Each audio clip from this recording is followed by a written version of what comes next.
I'd like to thank you very much for the invitation to talk to you about the topic of lifestyle factors that are operative at the onset phase of psychiatric disorders.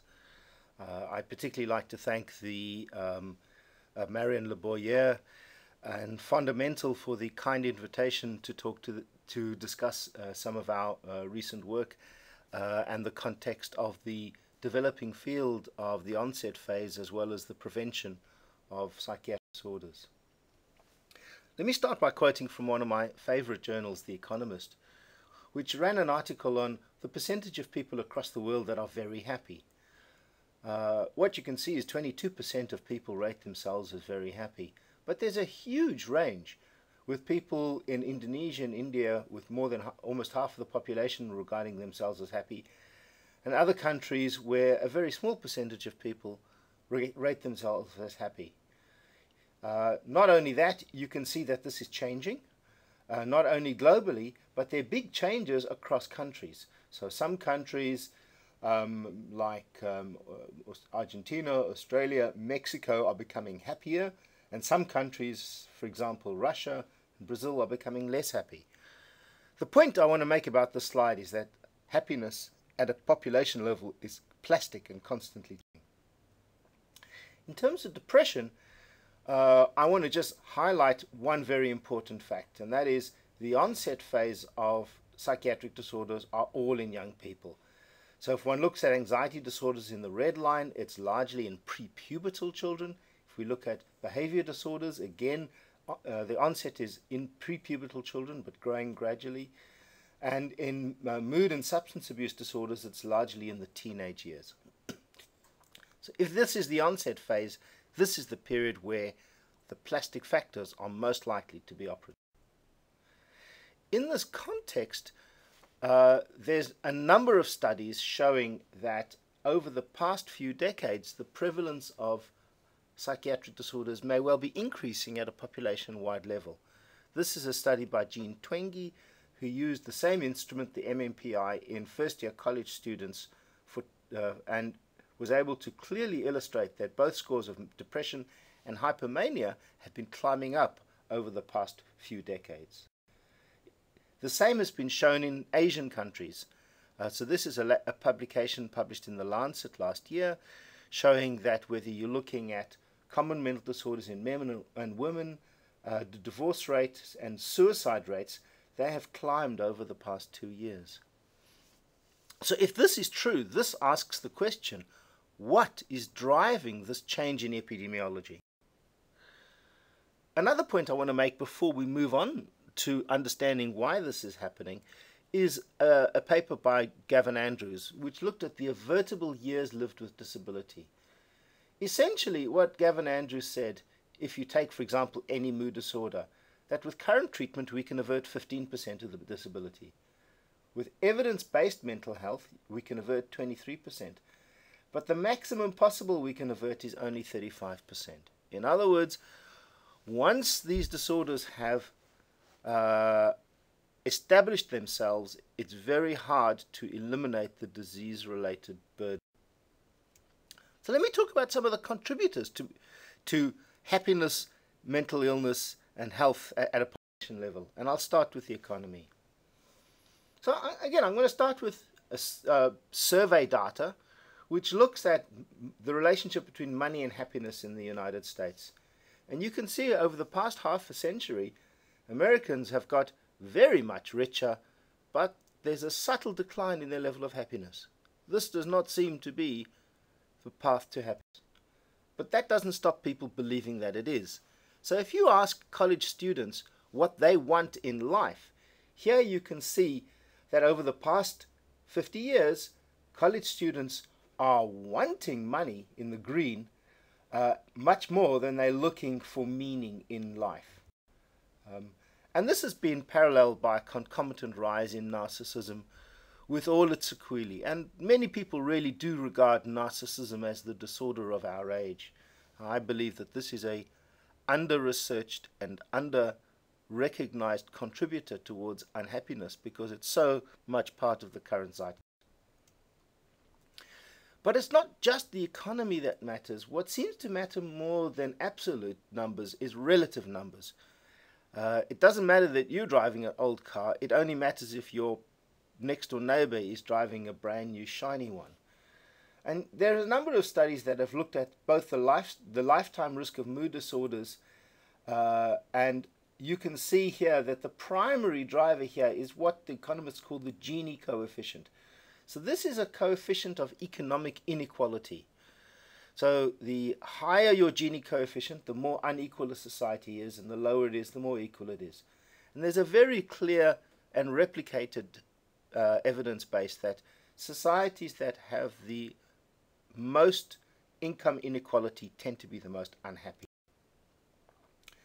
Socioeconomic status and relationship has also been examined in many studies. This is data from our own region, where we looked at risks of depression as against socioeconomic status, and we divided it up into low, mid, and upper socioeconomic tertiles. So referencing the mid socioeconomic class as the, you can see that people in the lower socioeconomic class did have higher levels of depression. But interestingly, there was a hint of a kick up in the upper socioeconomic bracket. The relationship between the economy and suicide has been looked at, and there's quite a robust association between suicide rates and macroeconomic indicators. In general, we tended to see a stronger relationship between objective measures of economic performance, things like interest rates and GDP, than subjective. But there was a striking difference between males and females. So the most striking thing was that male suicide rates increased when the economy got worse, and the opposite was seen in women.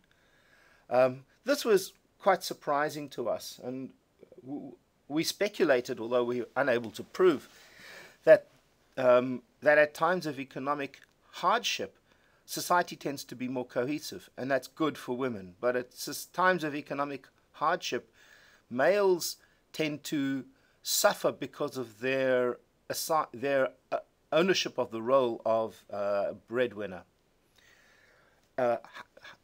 Interest rates also make a big difference to suicide. So, for example, when interest rates are high, this benefits the elderly who have savings, but punishes young people who are trying to get into the housing market. And we saw this reflected by suicide. But it's also important to understand that socioeconomic status doesn't only influence your mental health, it's a very powerful determinant of health.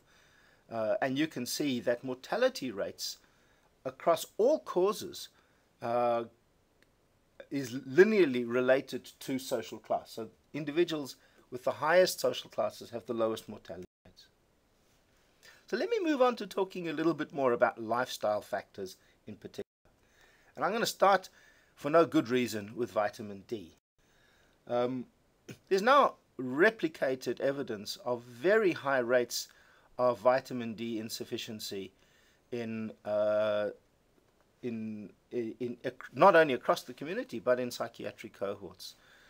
So we published a paper a few years ago showing rates of vitamin D insufficiency of 46% in a population cohort, but 65% in an inpatient sample.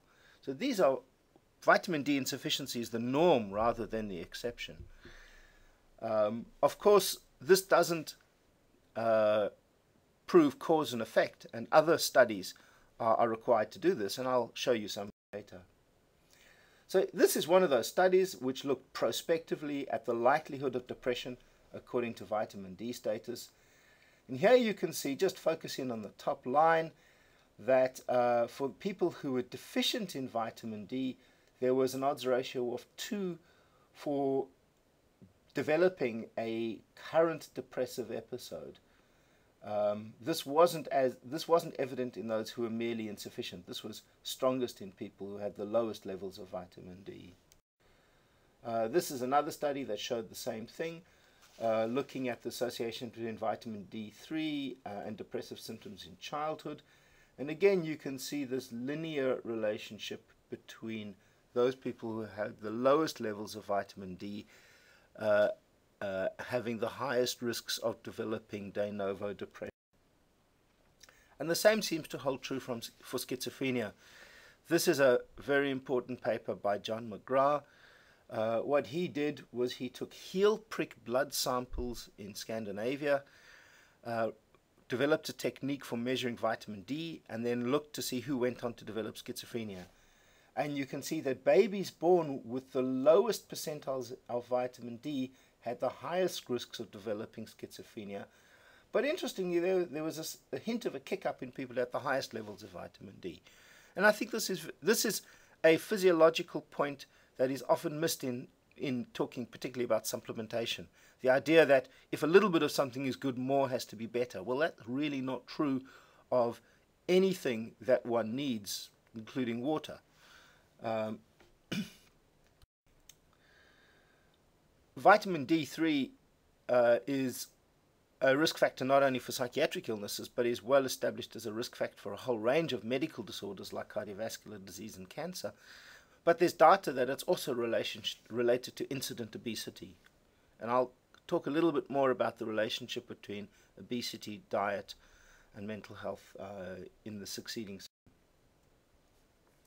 So one of the questions is, what the hell can we do about vitamin D? And there's really not a lot of good quality data. So this is one study which was a treatment study looking at the general population. And you can see compared to administering placebo, there was a reduction in GHQ scores in individuals administered vitamin D. Small study, not methodological effect. We did a much larger study of 2,500 individuals in the general population. They were given a single large annual dose of 150,000 units of vitamin D. So in this first slide, you can see that giving vitamin D increases vitamin D levels. This is vitamin D levels in this slide. You can clearly see that happens. In the following slide, you can also clearly see that there was absolutely no change in well-being in a community cohort. Now, I want to make the point that this does not necessarily apply to individuals with depression, but it certainly does put a damper on the idea of vitamin D reducing depression at a population level. So vitamin D is very powerfully associated with inflammation, and vitamin D has an important role as a cofactor in glutathione pathway and reducing oxidative stress. So let me move on a little bit more diet, because this is an area where there have been really dramatic changes. Again, I'll go back to my favorite journal, The Economist, which looks, and they did a study looking at changes in diet in the United Kingdom. And in the past few years, there's been a dramatic change in the consumption of good quality food. So in this figure, you can see lamb joints, fresh vegetables, fruit and fish, and an increase in chocolate, pizza, and ready-based meals. This is just in the interval 2007 to 2010. And it doesn't matter whether you're rich and poor, people are eating more shit. They also looked at sales of fresh green vegetables and ready meals and convenience products. So this is data running from 1974 through to 2012. And you can see a dramatic reduction in the consumption of vegetables and a dramatic rise in the consumption of junk food in the United Kingdom. And you can see this at an economic level. So you can see both in high income and in low and middle income countries, this dramatic increase in packaged foods, soft drinks, and processed foods. If anything, the rise in developing countries is more dramatic because it comes off a much lower base. But across the world, people are eating far more junk. And so if you look at the growth of big food and big tobacco sales in developing countries, you can see this dramatic increase. If you look at soft drinks, it's increased dramatically, but it's starting to plateau off in rich countries, but an incredibly steep increase in developing countries. And this is paralleled by dramatic explosions in the obesity epidemic, particularly in countries like Mexico and in India. Tobacco is flatlining in developing countries, but it's absolutely exploding in the developed world. In the last 5 years, where the shares of most companies have gone backwards, the tobacco company shares have quadrupled. There's this interaction between the economy and diet. So this is a paper published in the British Medical Journal last year, which looked at the impact of the economic crisis in Cuba, and you can see a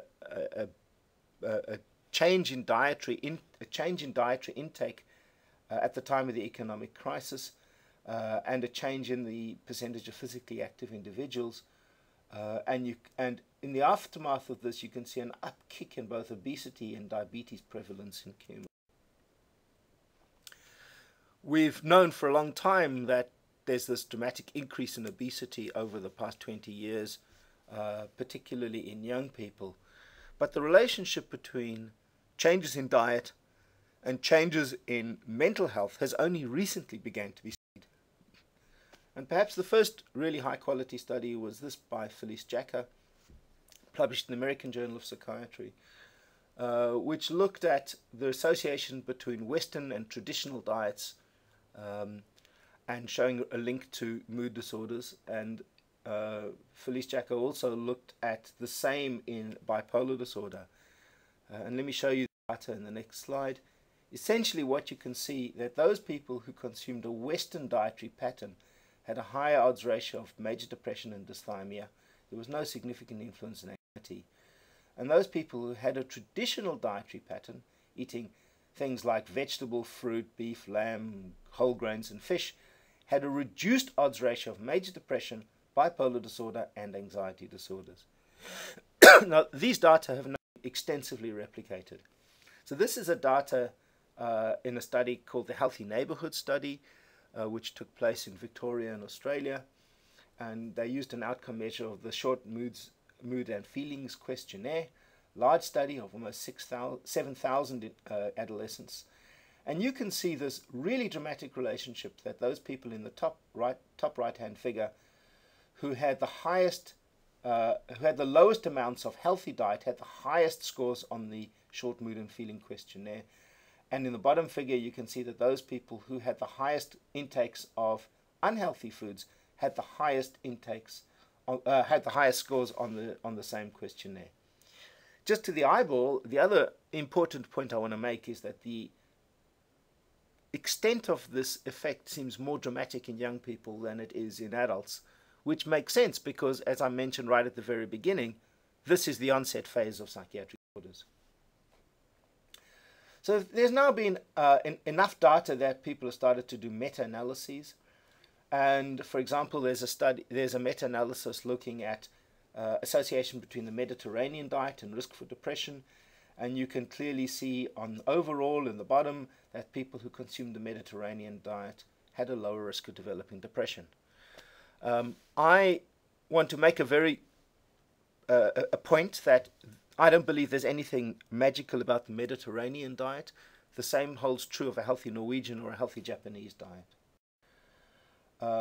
So there's also been a meta-analysis of observational studies looking at the association between healthy diet and the risk of depression. And again, the meta-analysis result is very clear.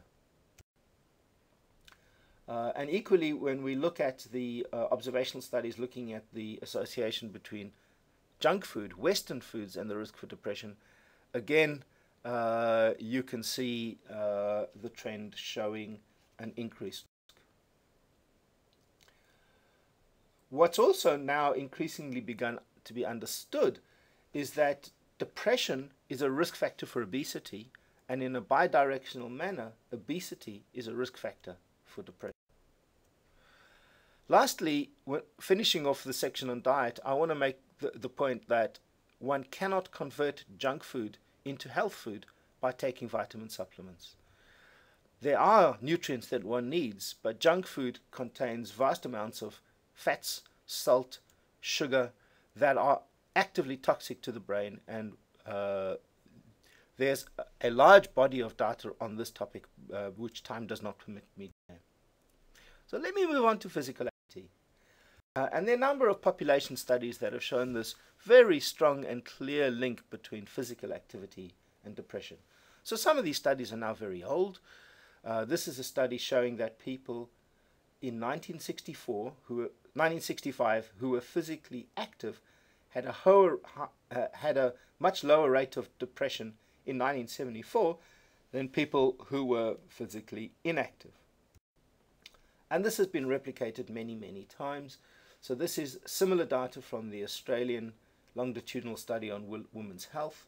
Again, what you can clearly see here, whether you're looking at CESD scores, whether you're looking at mental health scores, you can see this clear relationship that those people have the lowest rates of physical activity compared to the highest rates of physical activity had lower scores on a range of psychiatric rating scales.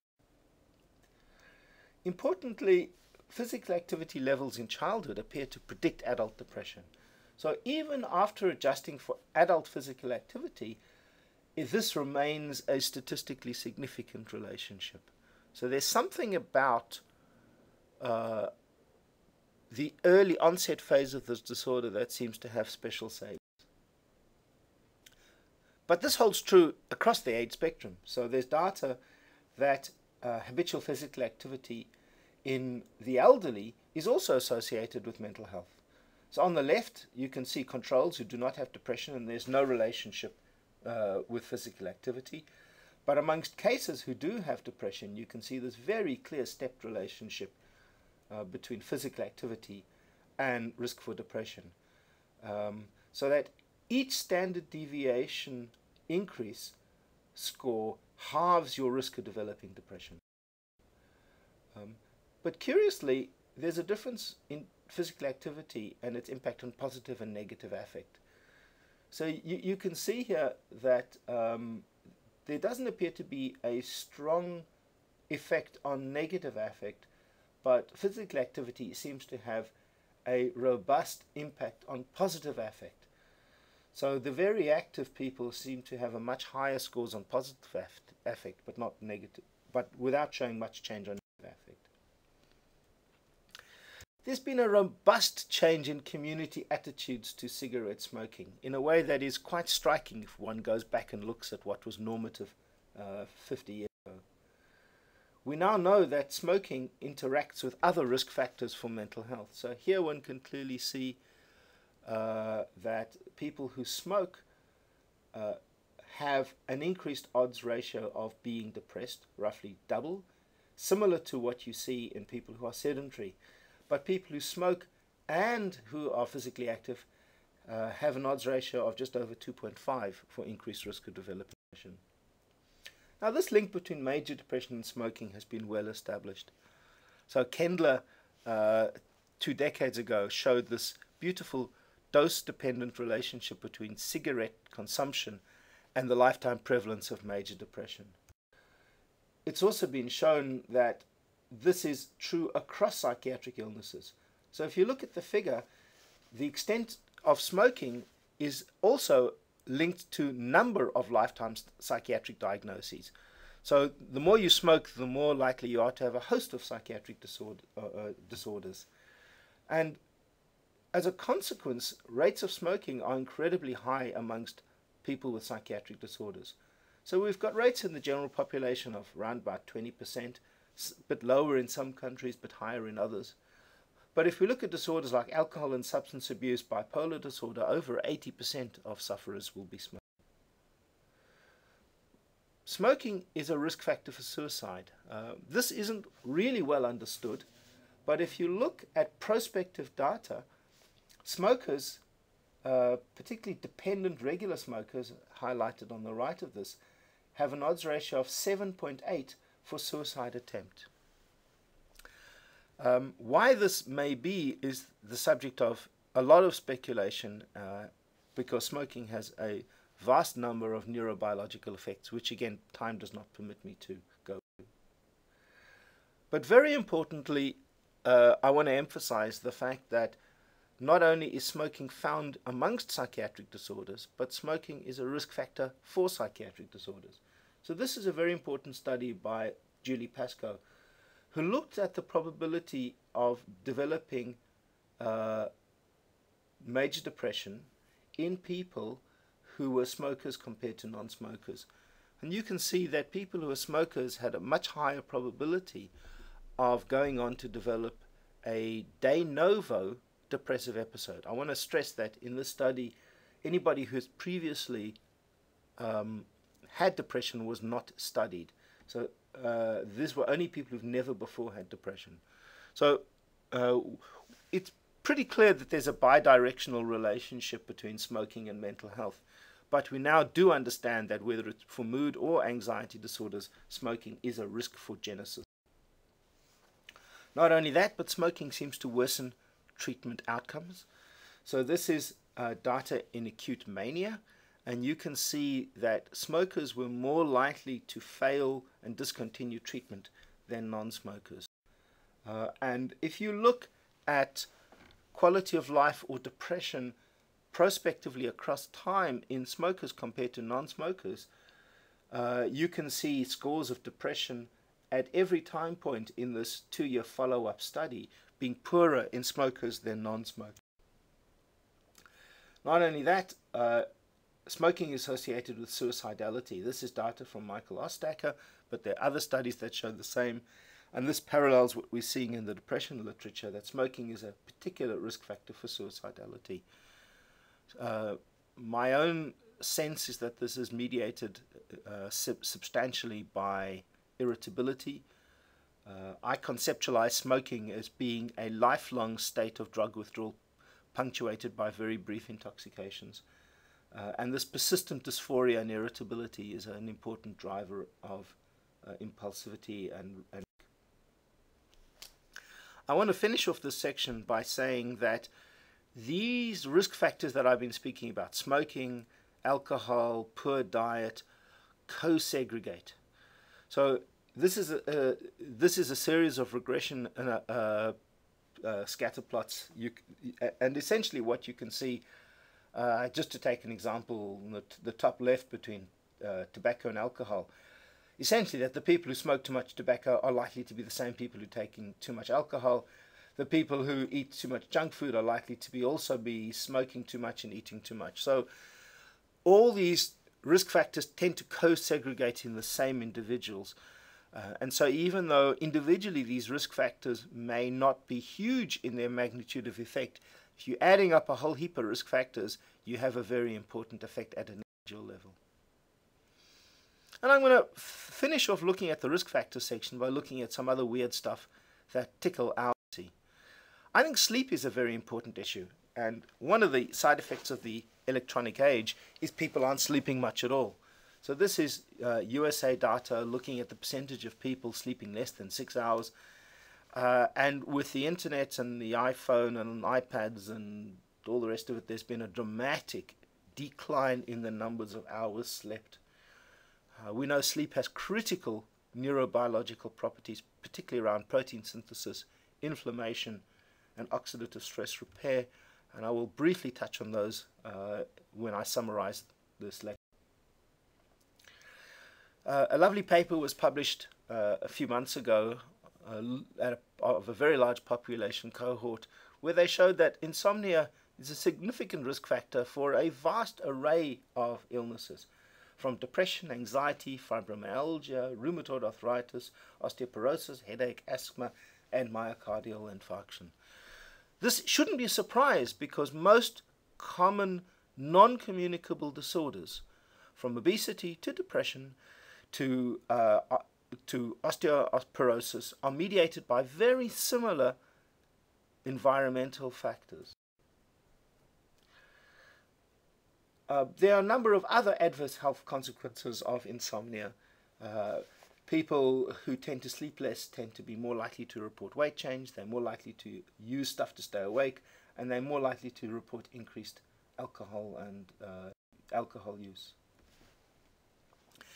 Another very important issue is the social media, and I'm very interested in this move from real communication to social media, and there's a lot of debate about whether this is helpful or not. And this is a paper by Jean Twenge, who basically suggested that there's a relationship between high rates of social media and what she calls shallow and weak ties, and increasing self-focus, including narcissism. And Jean argues that this is a risk factor for mental health.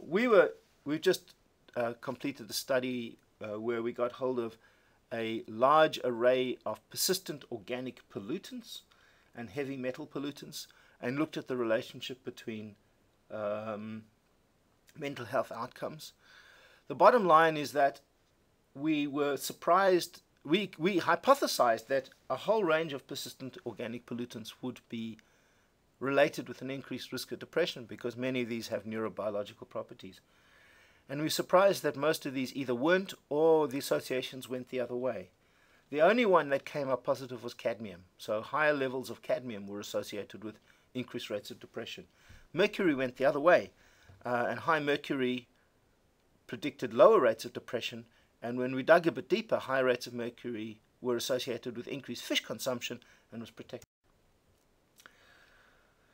We were looking at dental and mental health, largely from the point of view of the inflammatory hypothesis of depression.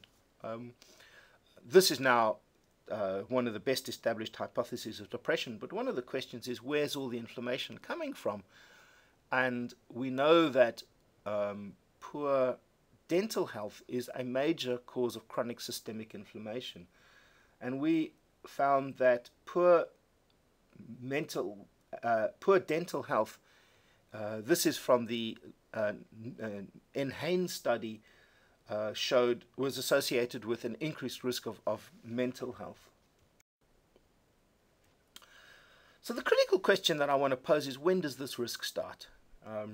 The field started off looking at adulthood. The next generation of studies looked at adolescents and young people. But I'm going to argue that the real risk period is probably even earlier than that. So the first paper I read last year, which I thought was intriguing around this, was the relationship with macroeconomic factors during infancy and adolescent behavior problems. So this was published in JAMA Psychiatry, and they looked at a variety of outcomes, including marijuana use, smoking, alcohol, arrest, petty theft, and major theft. And the bottom line is, if you look at people who grew up at times of high unemployment in the grey compared to those who grew up in periods of low unemployment in the blue dotted line, you can see for every one of these outcomes, growing up during a period of turmoil was associated with greater behavioral problems in adolescence. And another very interesting study was published a couple of weeks ago, which looked at perinatal factors and the risk of bipolar disorders. So this is a case control study in the Finnish prenatal bipolar disorder study. And what they found, adjusting for a whole range of things, was that children delivered by planned cesarean section had a 2.5-fold increased risk of bipolar disorder. Now, why that may be is really fascinating and very unclear. So is this a proxy of mechanical obstetrical problems? Is this a proxy of other perinatal risks? Or is this related to some weird or wonderful hypothesis? And one of the ones we're thinking about is changes in the microbiota of the infant. Because children get their microbiota through vaginal childbirth, their gut microbiota. And if you deliver by cesarean section, you fail to acquire your mother's microbiota. So I want to highlight this study, which was published at the end of last year by Phyllis Jacker in the Journal of the American Academy of Child and Adolescent Psychiatry.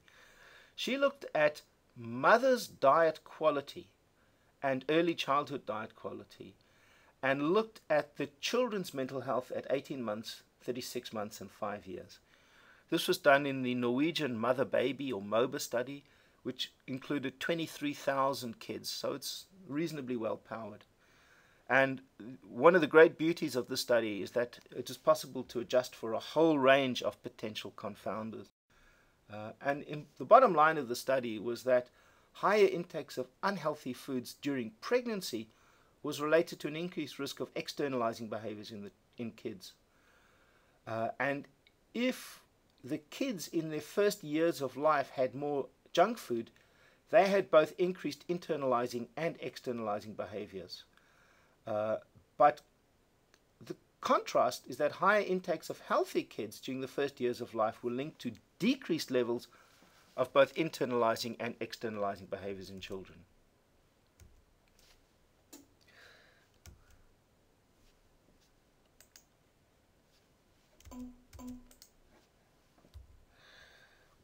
In the same study, Steve Moylan looked at smoking. And using a number of different models of measuring smoking, what Steve Moylan was able to show was that if mothers smoked, they had a higher risk of developing mood disorders, of their offspring developing both internalizing and externalizing disorders. So let me move on to mechanisms. Why might this be the case? So we've been interested in inflammation, oxidative stress, neurotrophins, neurogenesis, apoptosis, and mitochondrial energy generation. And while I could spend many hours talking about diet, exercise, smoking, and each of these factors, let me just summarize by saying that whether it's smoking, diet, or exercise, they all influence these shared pathways. And so we are beginning to think of depression as an inflammatory disease with altered cytokine as well as oxidative redox signaling. And all these factors, diet, substance abuse, vitamin D, obesity, stress, leaky gut, infections, atopy, sleep, and exercise, all of these influence both inflammatory cytokines as well as oxidative redox signaling. And so we have this situation whereby oxidative nitrosative stress is influenced by the availability of antioxidants and activated immune inflammatory pathways. It leads to autoimmunity and damage to membrane lipids, functional proteins, anchorage molecules, mitochondria, and DNA. And this leads on to changed intracellular signaling, changed neurotransmission and neuroplasticity, mitochondrial dysfunction, and changed cell proliferation and apoptosis. Again, I want to make the point about inflammation that it's not only present in the context of these disorders, but is a risk factor for these disorders. Julie Pascoe again did a lovely study where she followed 1,000 people in the general population who'd never before had depression, and was able to show that people who had the highest levels of inflammation, illustrated in tertile 3 in the green, had the highest rates of going on to a de novo depressive episode. And again, as is always the case in these studies, this is adjusted for a whole range of potential confounders. So let me just talk a little bit about exercise, but as I intimated, you could say a very similar thing about diet and smoking. Exercise is anti-inflammatory. So we know, for example, that contracting muscle fibers increase interleukin 6, which cause a compensatory increase in interleukin 1 RA and IL-10, which are pro-inflammatory cytokines. So exercise acutely increases these factors, but chronically causes a down-regulation of inflammatory cytokines. We talk a lot about BDNF, but one of the things that's not well understood is where the hell BDNF comes from. Well, the answer is it comes from muscle. So here in figure A, you can see a clear temporal spike in BDNF, which peaks about 5 to 6 hours after exercise. And if you look at the expression of BDNF mRNA, you can clearly see before and after exercise this increased expression of BDNF in muscle after exercise. So in the Geelong osteoporosis study, we looked at the relationship between sarcopenia and depression. So sarcopenia, of course, is muscle wasting, very common in the elderly. And you can see, as one would expect, both in males and in females, an age-dependent increase in sarcopenia. But very importantly, there's this huge odds ratio for the relationship between sarcopenia and clinically significant depression of 4.5. I make the point that this odds ratio is higher than the odds ratio for depression and smoking and diet. We've been quite interested in terms of immunity, in particular in the Th17 and the T17 response. So we know that that this T17 system plays a very important role in mucosal defense, particularly against bacteria and fungi. It's involved in the regulation of the gut-brain axis and has an important role in fetal maternal immune homeostasis. We also know that in the context of pathophysiology, you got tissue damage, particularly gastrointestinal inflammation, and there's an alteration in the gut-brain immune axis. Early insults are associated with maternal immune activation, alterations in the blood-brain barrier, and this is associated with increased risk for various autoimmune diseases as well as psychiatric diseases. So where do we go from here?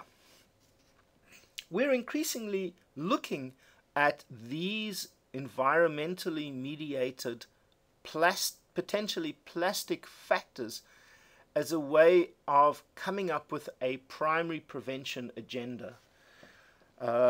Many of the things that are relevant to mental health are relevant to health more broadly. So what's good for your mental health is probably good for your cardiovascular health and may well be good for your cancer health. And many of the things that may need to be done to target smoking, exercise, and diet will need to occur at the level of public policy. But I believe that it's time for the mental health field to start to embrace a preventive agenda and to start to move into the realm of public policy and advocacy as a way of advancing the field. But this increases the possibility even for pharmacotherapy. So this is a study that our unit is honored to be partnering on. So it's a study funded by the NIH and NIMH. It's a double-blind randomized placebo-controlled trial of aspirin. Now aspirin, of course, is the oldest anti-inflammatory drug we know. And given that depression is an inflammatory disorder and that inflammation seems to precede depression, it's very important to ask whether reducing inflammation might reduce the risk of depression. So the study aims to recruit 19,000 healthy volunteers over the age of 70 and randomize them to either aspirin or placebo and follow them for 5 years. So to date, over 15,000 people have been randomized into the study. The study primarily is looking at cancer, cardiovascular disease, and Alzheimer's, but we're looking at depression. And so we're asking the question, can aspirin reduce the risk for depression? And again, confirmed that whether these inflammatory biomarkers indicate risk for depression. So let me just summarize up by saying that I do believe that this gives us enough information for psychiatry to be thinking about a prevention agenda. And there's different types of prevention. There's indicated prevention, what some people have called the high risk. There's selected prevention, where one can look at, for example, kids who are showing some symptoms of depression. And then there's universal prevention, population-wide prevention. A much harder task, but with much richer rewards. So I'd like to thank you for your attention. Thank you again for the opportunity to talk to you about this topic. And thank again Marion Leboya and FondaMental for the invitation.